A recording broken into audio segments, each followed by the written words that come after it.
Health officials fear Americans traveling for this weekend's religious holidays could worsen the growing measles outbreak. The CDC says there are at least 555 confirmed cases in 20 states.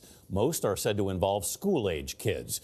A judge in New York dismissed a lawsuit yesterday that challenged an emergency declaration requiring residents of certain hard-hit neighborhoods to get vaccinated. Mola Lenghi is in Brooklyn, New York, where he spoke with a mother who is part of the suit. Mola, good morning. Good morning. While the mandatory vaccinations are still in effect, the criminal penalties have been removed from the order. The city has issued civil summonses for fines up to $1,000 to 3 families in New York City for failing to vaccinate their children.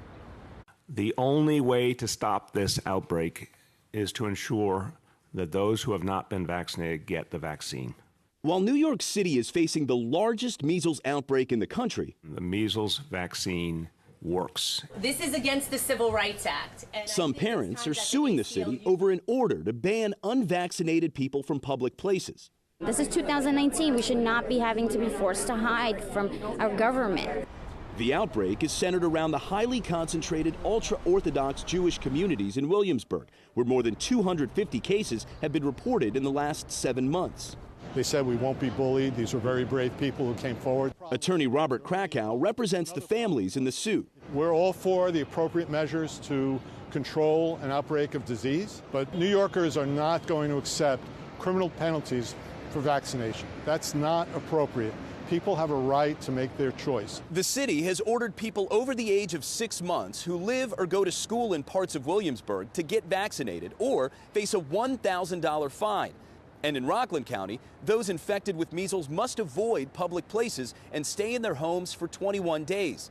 Failure to comply can result in a fine of $2,000 per violation per day.